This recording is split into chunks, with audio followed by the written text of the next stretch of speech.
The papers trembled in Mrs. Park's hands. 68 years old, standing at the Korean bank counter, and the young teller wasn't even looking at her anymore. He turned to his coworker and spoke in Korean, fast and dismissive. "Why do these people even come here? She probably can't understand anything." The coworker smirked, covered her mouth, the kind of laugh that cuts deeper than a shout. Mrs. Park's grip tightened on her withdrawal slip. 15 years. She'd banked here for 15 years. Every month, same counter, same transactions. Her late husband's account was still here, his name next to hers. On documents, the teller now pushed back across the marble. "You? No. Account. Here." The teller spoke louder now, slower, like she was a child. Like volume could translate what respect wouldn't. Other customers turned. An elderly Korean woman whispered to her daughter. A businessman in a gray suit glanced over, then away. The security guard near the entrance shifted his weight, one hand drifting toward his radio. Mrs. Park kept her voice steady, dignified, the way her mother taught her, the way she'd survived 68 years of moments exactly like this. "I've banked here for 15 years. My late husband. I don't have time for this." The teller cut her off, already looking past her to the next customer. "Maybe go to different bank. One for your kind of people." The words hung in the air like smoke. Behind her, someone in line cleared their throat. Not the uncomfortable kind, the dangerous kind. Mrs. Park didn't turn around, but she felt it. A presence stepping closer. The kind of energy that changes the temperature of a room. The man wore an expensive black suit, Tom Ford, maybe Armani. The kind of tailoring that costs more than most people's monthly rent. His shoes were Italian leather, polished to a mirror shine. But it wasn't the suit that made people notice him. It was the tattoo crawling up his neck. Korean characters mixed with dragon scales, barely visible above his collar, and the way his hand slowly clenched into a fist as the teller kept talking. "Security can help you find the exit," the teller said, waving dismissively at Mrs. Park. The suited man took one step forward. His voice was ice wrapped in silk. "What did you just say to her?" He spoke in perfect Korean, not textbook Korean, street Korean, the kind that carries weight. "Before we continue, do me a favor and hit like, then subscribe so you catch the next episode. Now let's dive into it." The teller froze mid-gesture. His eyes went to the tattoo, then to the man's face, then back to the tattoo. All the blood drained from his cheeks. The bank went quiet. Not the peaceful kind of quiet, the holding your breath kind. The kind that happens right before something breaks. Other customers backed away from the counter. The security guard's hand hovered over his radio, but didn't press it. The coworker who'd laughed earlier suddenly found something fascinating on her computer screen. The suited man's eyes never left the teller. Dark eyes. The kind that have seen things, done things, the kind that don't make empty threats. "I asked you a question," he said, still in Korean, each word precise, controlled. "What did you just say to this woman?"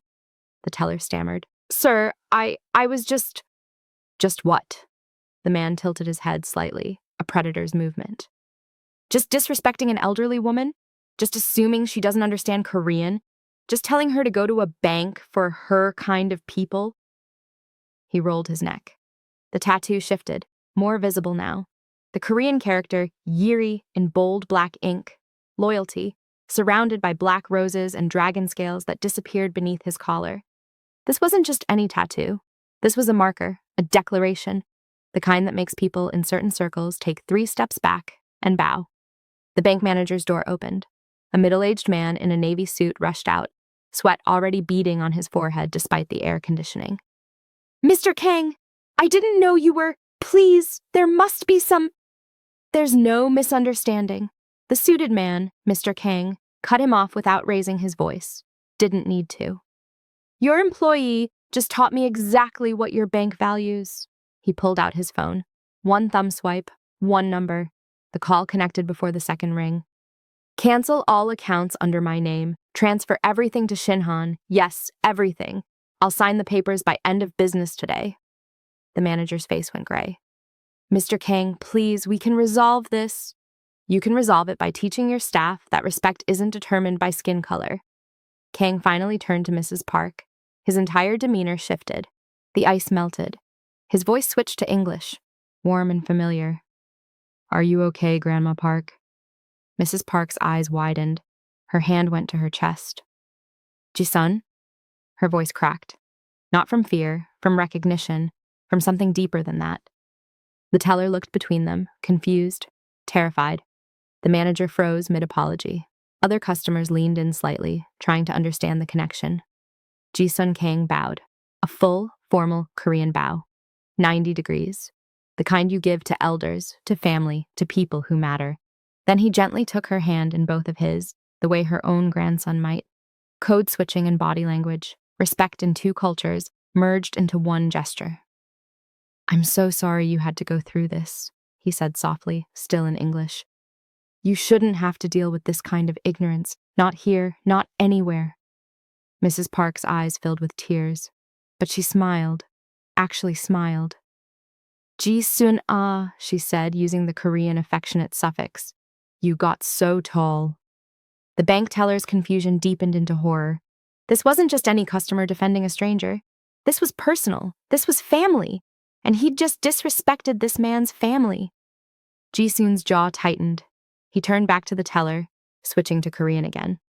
"This woman," he said, voice dropping to something colder than before, "taught me how to make kimchi jjigae when my mother died. She learned Korean phrases, spent hours with language books, all to honor my Iyama's memory, to make sure I didn't lose my culture." He paused. Let that sink in. "She speaks more Korean than half the people in this building. She knows more about honoring Korean culture than you ever will." The teller opened his mouth, closed it, opened it again.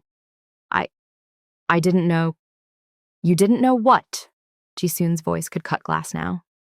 "That black people can speak Korean, that they can love Korean culture, that they deserve basic human respect regardless of whether they do." No answer. The teller looked at his shoes. Ji-Sun turned to the manager. "How long has he worked here?" 3 years, but 3 years of treating customers like this. 3 years of making assumptions based on skin color. And you're just now hearing about it?" The manager wiped his forehead. "We'll handle this internally. You'll handle it by losing every account I have, every business partner I've referred, every connection that keeps this branch profitable." Ji-Sun's phone buzzed. He glanced at it, then back at the manager. "That's 7 accounts. Combined value of 43 million won. Gone in the next hour unless you convince me otherwise." The number hit like a slap. The manager's mouth opened and closed like a fish, but something flickered across the teller's face. Not fear anymore.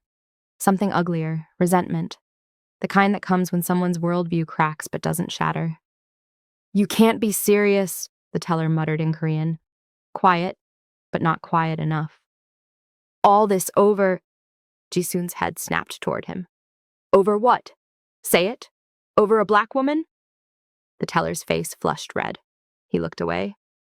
"That's what you were going to say, wasn't it?" Ji-Sun took a step closer. Not threatening, just present, unavoidable. "You still don't get it. Even now." Mrs. Park touched Ji-Sun's arm, gentle, the way she used to when he was 8 years old and rage burned hotter than sense. "Ji-Sun, she said softly. "It's okay. Let's just go." "No, Grandma." He covered her hand with his. "You taught me something when I was 8 years old. Remember?" A flash of memory hit him like lightning. He was small again, sitting at her kitchen table, tears streaming down his face. His mother had just died. Breast cancer, stage 4. The funeral was 2 days ago. Only 12 people came. His Korean family didn't show up. Said his mother had brought shame by marrying a black man, by having a mixed child. His father was deployed overseas, unreachable, unknown, really. Ji-Sun had met him twice in his life. He was alone, completely alone, except for Mrs. Park, his mother's coworker from the hospital, a black woman who barely knew his mother but showed up anyway, who stayed, who didn't leave when things got hard. Young Ji-Sun had looked up at her with swollen eyes. "I don't fit anywhere. Koreans say I'm too black. Black kids at school say I talk weird. I don't belong." Mrs. Park had knelt down, eye level, the way adults do when they're about to say something that matters. "Then you make your own place, baby. You make them see all of you. Both sides. You don't choose. You make them understand that you're not half of anything. You're whole." Back in the present, Ji-Sun's grip on her hand tightened. You told me to make my own place, to make people see all of me. He turned to face the entire bank. Customers, staff, security, all of them watching. Some with phones out now, recording. Good. Let them record. My mother was Korean, he said, voice carrying across the marble lobby. Still speaking Korean. Born in Busan, moved to Seoul for nursing school. Met my father during his deployment. Married him despite her family disowning her. He rolled up his left sleeve. The tattoo that had been hidden came into full view. A dragon. Not just any dragon. Half traditional Korean, blue scales, whiskers, pearl. Half African tribal patterns, geometric lines, bold blacks, ancestral symbols merged into the design. She died when I was 8. Breast cancer. Her family didn't come to the funeral. Said she'd brought shame to the bloodline. A Korean woman in the corner looked down, guilt written across her face. This woman, Ji-Sun gestured to Mrs. Park, barely knew my mother. They worked the same hospital shift for 6 months, but she came to the funeral. She took me in when no one else would. She learned Korean phrases from a library book so she could teach me my mother's language. Mrs. Park's eyes were wet now. She remembered those nights, stumbling over pronunciation, spending hours with flashcards, learning how to make kimchi jjigae from a YouTube video in broken English, just so this little boy wouldn't lose the taste of his mother's cooking. She taught me how to say, I love you, in Korean, how to bow properly, how to honor my ancestors during Chuseok. A black woman from Alabama taught a half-Korean boy his own culture because his Korean family was too ashamed to claim him. The silence was deafening. Someone's phone clattered to the floor. No one picked it up. Ji-Sun's voice cracked slightly. Just for a moment. I built everything I have on one principle. Loyalty to those who showed me humanity when the world showed me hate. The tattoo on his neck seemed darker now. Yiri, loyalty, the word his mother had whispered to him on her deathbed. Find people with Yiri Ji-Sun loyalty is thicker than blood. He turned back to the teller. The young man looked like he wanted to disappear into the floor. You saw an elderly black woman and assumed she was less than you, less educated, less cultured, less deserving of respect. Ji-Sun's voice was quiet now, the dangerous kind of quiet. But she speaks more Korean than most people born in Seoul. She honors my culture more than my own grandmother did. The teller's lips trembled. I'm sorry. I'm so sorry. You're not sorry, Ji-Sun cut him off. You're scared. There's a difference. He pulled out his phone again. 3 more calls, each one to a different business partner, each one closing accounts, moving assets, severing ties. The manager looked like he might pass out. Mr. Kang, please, we can train him, we can... You should have trained him 3 years ago. A random customer near the window, an older Korean man, muttered something under his breath in Korean. Is he even really Korean? Ji-Sun's head turned so fast the man flinched. What did you say? The old man tried to backtrack. You just meant that I don't look Korean enough. Say it clearly. Silence. Ji-Sun stepped away from the counter, away from Mrs. Park, into the center of the lobby where everyone could see him clearly, hear him clearly. He began to recite, in perfect Korean, a poem, his mother's favorite. Sanenyun gok pine, gochi pine. The words flowed like water, like music. The poem about flowers blooming in the mountains, about beauty emerging from harsh soil. His pronunciation was flawless. His intonation carried the weight of someone who'd learned the language not from textbooks, but from a mother's lips, from late-night lullabies, from bedtime stories. When he finished, the old man looked away, ashamed. My mother used to sing that to me every night, Ji-Sun said, switching back to English for Mrs. Park's benefit, but loud enough for everyone. Even when she was dying, even when morphine made her forget her own name, she remembered that poem. He rolled up his other sleeve now. More tattoos, African tribal patterns on his right arm, bold geometric lines, symbols of strength, family, ancestry. My father was black. I met him twice in my life. Once when I was born, once when I was 16 and tracked him down myself. Ji-Sun's voice carried no bitterness, just facts, cold, hard facts. He didn't reject me. He just didn't know how to claim me, didn't know how to reconcile the son he had with the life he'd built after. He looked at both arms. Korean dragon on the left, African symbols on the right. So I claimed myself. Mrs. Park stepped forward. Her voice was soft but steady. Baby, you don't have to do this. These people don't deserve— You're right, Grandma. They don't deserve it. But you do. He turned to her fully, switched completely to English now, the warmth returning to his voice. You asked me once why I got these tattoos. You said they'd scare people, that they'd make me look dangerous. She nodded, dabbing at her eyes with a tissue from her purse. I was worried about you. You were only 19, already getting into trouble, already running with those boys. I was surviving, Ji-Sun said quietly. The only place that accepted me was the streets. Korean gangs wouldn't take me because I was too black. Black crews wouldn't take me because I talked weird. So I built my own crew. Afro-Korean kids like me. Biracial kids who didn't fit the boxes people wanted to put us in. He touched the tattoo on his neck, traced the characters with his finger. I got this first, Yiri, loyalty, because you taught me that blood doesn't make family. Loyalty does. Choice does. Mrs. Park's hand went to her mouth, fighting tears. Then I got the dragon. Korean on one side, African tribal on the other. Because I'm not half of anything. I'm both.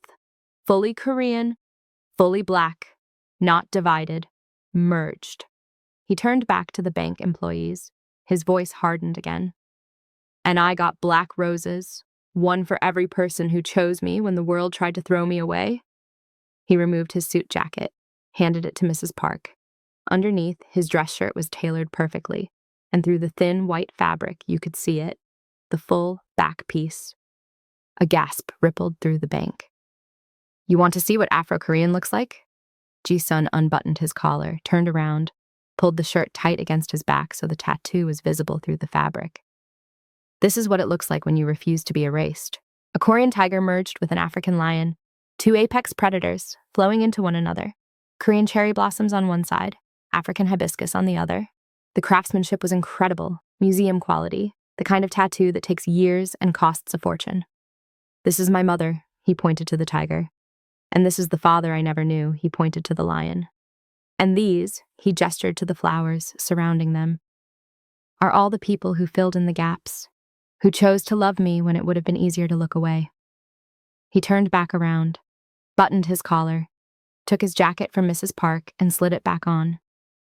Mrs. Park is the biggest rose, right here. He touched the left side of his chest, over his heart. Because she taught me that family isn't about blood. It's about who shows up, who stays, who loves you even when the world says you're unlovable. The teller was crying now, actually crying, shoulders shaking. I didn't know, he whispered. You didn't want to know, Ji-Sun corrected. That's the problem. You see skin before you see souls. You see difference before you see humanity. He walked back to the counter, placed both hands flat on the marble, leaned in close to the teller, not threatening, just present, impossible to ignore. Let me tell you what this woman did for me, he said, voice low enough that only the teller and nearby customers could hear. But in the silence, it carried.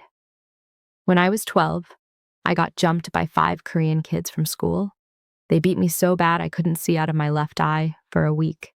You know what they said while they did it? The teller shook his head. They said I was dirty, that my mother was a race traitor, that I should go back to Africa. Ji-Sun's jaw clenched. I went home covered in blood. Mrs. Park cleaned my wounds, held ice to my face, and when I said I wanted to die, that I didn't want to exist anymore, you know what she did?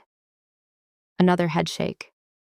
She grabbed my face, made me look at her, and she said, they want you to disappear because your existence challenges their comfortable little worldview. Your existence forces them to question everything they think they know about race, culture, belonging. So you live, baby. You live loud, you live proud. You become so successful that they can't ignore you. That's the best revenge. Mrs. Park's tears flowed freely now. She remembered that night, remembered the rage and helplessness of holding a broken child and not being able to fix the world that broke him. So I did exactly that, Ji-Sun continued. I built an empire, real estate, restaurants, import, export, all legitimate, all legal. He paused. Let that sink in. Well, mostly legal. A ghost of a smile crossed his face. Dark humor, the kind born from surviving things that should have killed you. And I made sure that every business I built had one rule. We don't discriminate. We don't judge based on skin color, language, accent, or background. We see people, not categories. He straightened up, adjusted his tie. So when I walk into a bank where I've done business for a decade, where I've never missed a payment, never bounced a check, never caused a single problem, and I watch an employee disrespect an elderly woman based solely on the color of her skin, his eyes went cold. I don't just close my accounts, I make sure everyone knows why. The manager was sweating through his shirt now. Mr. Kang, please, we can make this right. You can make it right by firing him. The words hit like a bomb. The teller's head snapped up. What? No, please, I have a family.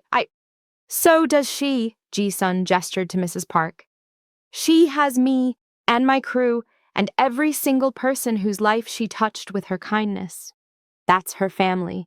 And you tried to humiliate her in front of all these people because you assumed she was less than you.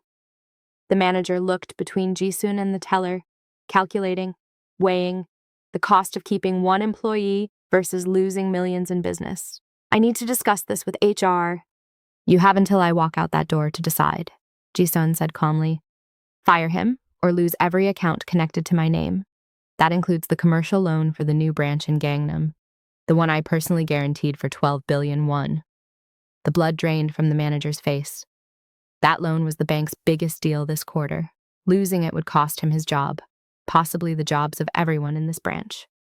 Mr. Kang, be reasonable. I am being reasonable, Ji-Sun replied. I'm giving you a choice. He humiliated her. There should be consequences. That's reasonable. Mrs. Park tugged on his sleeve. Ji-Sun, it's enough. You made your point. Let's go. He looked down at her, this woman who'd saved his life, who'd taught him to cook, to honor his mother's memory, to stand tall when the world tried to make him small, who'd loved him without condition, without hesitation, without asking for anything in return. Grandma, they need to learn. They learned, she said gently. Look at them, they learned. But you need to remember what I taught you. Revenge is poison. Justice is medicine. You already gave them justice. Don't poison yourself with revenge. Her words cut through his anger like light through darkness. He took a breath, then another. The tension in his shoulders released slightly. He turned back to the manager. Keep him. But he attends sensitivity training, real training, not some corporate checkbox exercise. And he writes a formal apology, not to me, to her. The manager nodded frantically. Yes, of course, absolutely. And one more thing, Ji-Sun added. This bank implements a zero-tolerance policy for discrimination, any form, any reason. First offense is termination, no exceptions. You have 1 month to put it in writing and distribute it to every employee. We'll do it, I promise. Ji-Sun studied him for a long moment, then nodded. My accounts stay open, for now, but I'm watching. He turned to the teller. The young man looked destroyed. Good. Maybe that would stick. Maybe he'd actually change. You get one chance, Ji-Sun said, switching back to Korean. One. Use it wisely. The teller bowed deeply, stayed down. The kind of bow that means genuine remorse, or at least genuine fear. Ji-Sun extended his arm to Mrs. Park. She took it, linking her arm through his. He guided her toward the exit, past the staring customers, past the security guard who stepped aside quickly, past the whispers that would follow them out the door. The automatic doors slid open. Fresh air hit them. Seoul sunshine warm against their faces. Mrs. Park took a deep breath. You didn't have to do all that, Ji-Sun. He looked down at her. This woman who'd saved him, who'd chosen him, who'd taught him that love isn't about blood. It's about showing up. Yes, I did, Grandma, he said, smiling now, really smiling. You taught me to make my own place, remember? To stand up, to not let people make me small, a black. Mercedes pulled up to the curb. The driver got out quickly, opened the back door. He was young, early 20s, with the same mixed features as Ji-Sun, Afro-Korean, curly hair, dark skin, sharp Korean features in his face structure. Boss, the driver nodded respectfully. Then his eyes went to Mrs. Park and his entire demeanor softened. Halmione. Grandmother. He called her grandmother too. Marcus, Mrs. Park smiled. Look at you, so grown up. You taught me how to make japchae last month, Marcus grinned. My girlfriend loved it. Ji-Sun helped Mrs. Park into the car, then slid in beside her. Marcus closed the door and returned to the driver's seat. Where to? Marcus asked. Halmione's kitchen, Ji-Sun replied. We're having lunch. The restaurant was in Itaewon, the international district, where cultures mixed freely, where diversity wasn't just accepted but celebrated. The neon sign read, Halmione's Kitchen in both Korean and English. Below it, smaller text. Korean Seoul Fusion.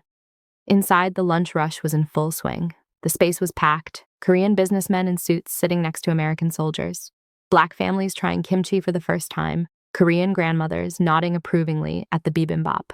The staff moved between tables fluidly, code switching between Korean, English, and everything in between. The kitchen door swung open and closed, releasing waves of incredible smells. Kimchi jjigae, fried chicken with gochujang glaze, collard greens cooked with doenjang, mac and cheese with a kick of gochugaru. Food that shouldn't work, but absolutely did. The staff greeted them immediately. Boss, Halmione! Half the kitchen staff was Afro-Korean. The other half was a mix of everything, Korean, black, white, mixed. What they all had in common was the same thing. They'd been rejected somewhere else, told they didn't fit, and Ji-Sun had given them a place where all of them belonged. Mrs. Park removed her coat. One of the servers, a young black woman with box braids, took it gently. I made your favorite today, Halmione, kimchi jjigae with extra tofu. You're spoiling me, Destiny. You taught me the recipe, Destiny smiled. Only right that you get to enjoy it. Ji-Sun led Mrs. Park to a corner table, the best seat in the house, positioned where she could see everything, the families eating together, the cultures mixing, the proof that his mother's dream, that love could cross any boundary, wasn't just possible, it was thriving. On the wall behind their table hung a large photograph, professionally framed. Mrs. Park sat in the center, Ji-Sun beside her, surrounded by at least 30 people, all ages, all backgrounds, some in Korean hanbok, some in African kente cloth, some in regular clothes, all of them smiling, all of them family. Below the photo, 2 phrases. On the left in Korean, gajog, family. On the right in English, loyalty. Between them, woven into the frame itself, strips of Korean hanbok fabric on one side, African kente cloth on the other. Not separated, merged, flowing into each other. Mrs. Park looked at the photo, her eyes filled with tears again, but different tears this time. Pride, joy. The kind of tears that come when you see something you helped build. Your mother would be so proud, she whispered. Ji-Sun's hand covered hers on the table. You made sure I never forgot her. When everyone else wanted me to pick a side, you made sure I kept both. A young server approached. Mixed race, nervous. Boss, the reporter is here for the interview. Ji-Sun had almost forgotten. A local magazine wanted to do a feature on the restaurant, on his story, on what it meant to be Afro-Korean in modern Seoul. Give me 10 minutes, he said. The server nodded and disappeared. Mrs. Park squeezed his hand. You're doing good things, baby, important things. I'm doing what you taught me, he replied. Making my own place, making people see all of me. Steam rose from the kitchen.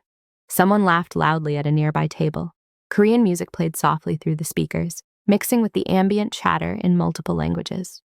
Ji-Sun looked around his restaurant, his kingdom, the place he'd built from nothing, from pain, from rejection, from the scattered pieces of 2 cultures that both tried to deny him. They tried to make me choose, he said quietly. Korean or black, street or legitimate, dangerous or respectable. I chose all of it. I chose me. Mrs. Park smiled. That knowing smile. The one that said she'd always known he'd figure it out. You found your place. No, Grandma. He met her eyes. I made it, just like you told me to. The server returned with 2 bowls of kimchi jjigae. The smell was perfect, exactly like his mother used to make.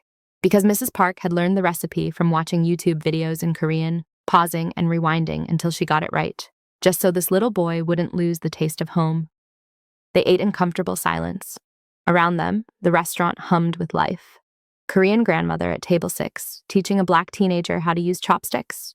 Mixed race couple at table 8 feeding their baby. Group of Korean businessmen trying fried chicken with gochujang sauce for the first time, eyes widening in surprise at how good it was.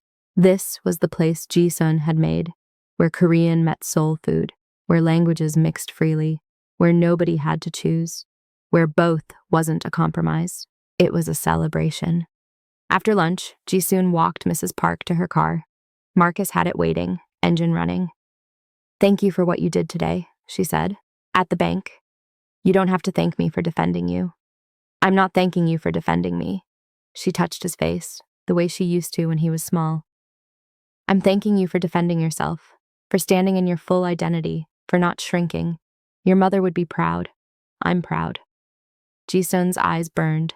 He pulled her into a hug, gentle, careful. She was 78 now, frailer than she used to be, but still strong, still here, still choosing him every single day. "I love you, Grandma." "I love you too, baby. Both sides of you, all of you." She got into the car. Marcus drove off slowly, carefully. Ji-Sun watched until the Mercedes turned the corner and disappeared. He stood there for a moment, Seoul traffic rushing past. The city that had rejected him, that had tried to make him choose, that had looked at him and seen something wrong, something broken, something that didn't fit. He looked at his reflection in the restaurant window, the tattoos visible on his neck, his natural hair cut sharp and professional, his suit tailored perfect, his face, Korean eyes, black features, something entirely his own, not half, not broken, whole, Afro-Korean, both cultures, both identities, merged into something powerful, something that couldn't be erased or denied or diminished. He straightened his tie and walked back inside, because this was his place, the place he'd made, where all of him belonged, and anyone who disrespected his family, they'd meet the part of him they tried to erase, the part that survived, the part that thrived, the part that refused to disappear. If this story moved you, hit that subscribe button, drop a comment telling me what part hit hardest, and smash that like button if you believe people shouldn't have to choose between their identities.